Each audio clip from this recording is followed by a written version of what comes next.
Diwani wa kata ya Zuzu, Mheshimiwa Jenista Project Malingo, ana furaha kubwa kuwatangazia vijana wote wa kata ya Zuzu kuhudhuria kongamano kubwa la vijana litakalofanyika katika kata yetu ya Zuzu. Kongamano litafanyika tarehe 14 mwezi wa pili mwaka huu 2026 katika uwanja uliopo karibu na ofisi ya kata ya Zuzu kuanzia saa 3 asubuhi hadi saa 10 kamili jioni. Hii ni fursa adhimu kwa vijana wote kushiriki, kujifunza na kuchangia mawazo yao katika mada muhimu zinazogusa maisha na mustakabali wa vijana. Mada zitakazojadiliwa ni pamoja na uzalendo, nafasi ya vijana kulinda amani ya nchi yetu, fursa za kiuchumi kwa vijana, elimu ya afya ya akili, elimu juu ya ukatili wa kijinsia, umuhimu wa kufanya kazi kwa bidii, athari za madawa kulevya na maadili kwa vijana. Sambamba na hayo, kutakuwa na nafasi ya kusikiliza maoni na changamoto na mapendekezo kutoka kwa vijana wenyewe. Kauli mbiu ya kongamano letu ni vijana tuyajenge, Tanzania ni yetu sote. Usikose, hii ni nafasi yako kama kijana kushiriki katika kujenga kesho iliyo bora. Karibuni sana vijana wote wa Zuzu.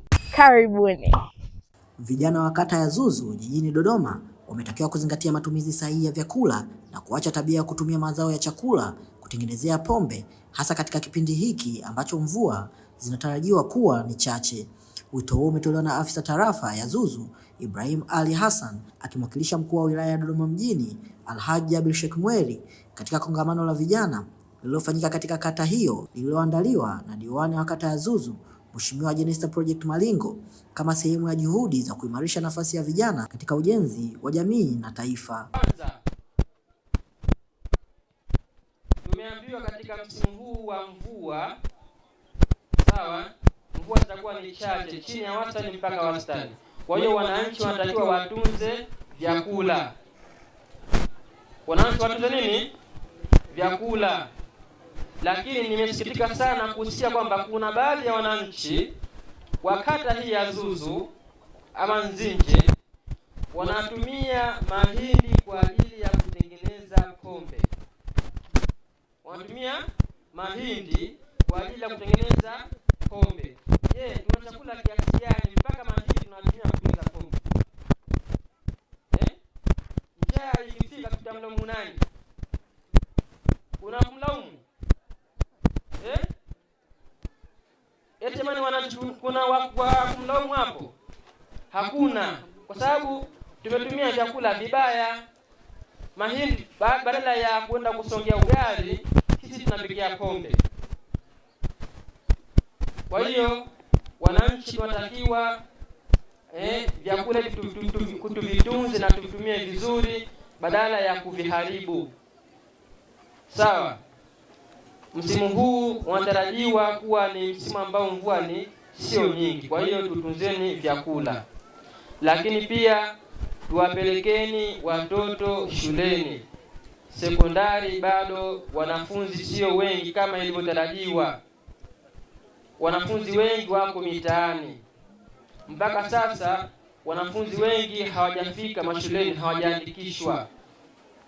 Kwa hiyo ningependa kutumia fursa hii kuasa wazee wangu huko, vijana, twendeni tulishirikieni hili swala. Kwa upande wake, diwani wa kata ya Zuzu Mheshimiwa Jenista Project Malingo amesema wazo la kuandaa kongamano hilo limetokana na yeye mwenyewe kuwa kijana na kufahamu changamoto zinazowakabili vijana, hasa ikizingatiwa kuwa kata ya Zuzu ipo pembezoni mwa mji. Kupitia vijana hawa wa kata ya Zuzu utaongea na vijana mbalimbali katika nchi yetu, hususani vijana wanaoishi pembezoni mwa miji. Maisha yetu tumekuwa tukipambana na fursa tunaziona za serikali na vitu mbalimbali, lakini tunaendelea kuomba sapoti na kuweza kuendesha maisha yetu ya kila siku. Kwenye ndoa, niwaambie ninyi wanawake wenzangu na wanaume wazinje, kwenye ndoa hakuna 50 kwa 50. Msilete harakati kwenye ndoa. Ndoa nyingi zinavunjika kwa sababu kila mtu anapambania awe sawa na mwenzake. Maelekezo ya Mungu aliyeumba hizi mbingu na ardhi hayawezi kubadilishwa na mwanadamu. Mungu alisema mume atakuwa kichwa cha familia kama Kristo alivyo kichwa cha kanisa. Mwanamke umepewa amri na Mungu na maelekezo ya kwamba ninyi wanawake mkawatii waume zenu. Lakini niwaambie jambo jingine, ndugu zanguni, kila mtu kwa imani yake tumrejee Mwenyezi Mungu. Tusijizime data, tusijisahau. Haya maisha ni mafupi na tutakufa, saa ya kufa hatuijui. Tukimrejea Mwenyezi Mungu tutapunguza uhalifu, tutapunguza ukatili, tutapunguza matukio yote yanayohusiana na ufujo na uvunjifu wa amani. Tukimrejea Mungu tutakumbuka kwamba sisi ni Watanzania, tunapaswa kutetea nchi yetu ya Tanzania. Tutaona kwamba tunatakiwa kuwa wazalendo kwa ajili ya mustakabali wa taifa letu. Tukimrejea Mungu kwa imani zetu, Ijumaa twende msikitini, Jumapili twendeni nyumba za ibada, Wasabato, Jumamosi twendeni kwenye ibada. Sio wewe siku ya ibada uko bize na kangara, uko bize na choya, uko bize na bodaboda, uko bize na nguo, uko bize kusuka. Jamani, kusuka na Mungu kipi cha muhimu? Kongamano hili la leo sisi limetupa faida sisi kama vijana, kutokana na kwamba tumekuja kupewa elimu kuhusu madawa, lakini pia elimu kuhusu utunzaji wa hela, utunzaji wa pesa, upatikanaji wa pesa. Kwa hiyo sisi kama vijana tumenufaika nalo ili kongamano kutokana na elimu tuliyoipata. Sawa, lakini pia katika changamoto kubwa sana ambayo inaathiri vijana katika kata ya Zuzu. Changamoto kubwa ambayo inaathiri vijana wa Zuzu ni ajira.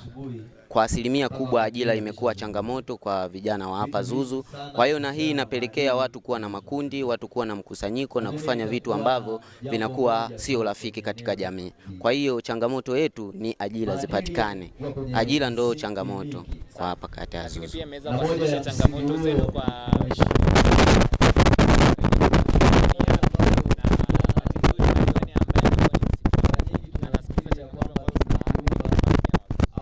kwanza tunajivunia kupata kiongozi bora, kiongozi ambaye anatambua vijana.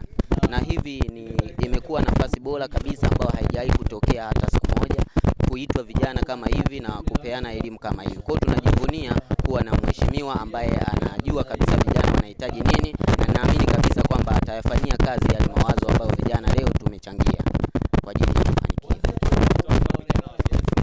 Wito wangu wa vijana wa Zuzu ni kwamba tuwe wasikivu, na tunapokuwa tunahitajika kwenye masuala kama haya kwa ajili ya kuja kutoa changamoto zetu, basi tuwe tunajitokeza kwa wingi kabisa. Kongamano hilo limeongozwa na kauli mbiu isemayo vijana tuyajenge, Tanzania ni yetu sote. Kauli hiyo imelenga kuhamasisha uwajibikaji, mshikamano na uzalendo miongoni mwa vijana, wakitambua kuwa mustakabali wa taifa upo mikononi mwao. Mtazamaji na mfuatiliaji wa Washindi Media, usisahau kusubscribe, comment, like na share ili uwe wa kwanza kupata taarifa zetu.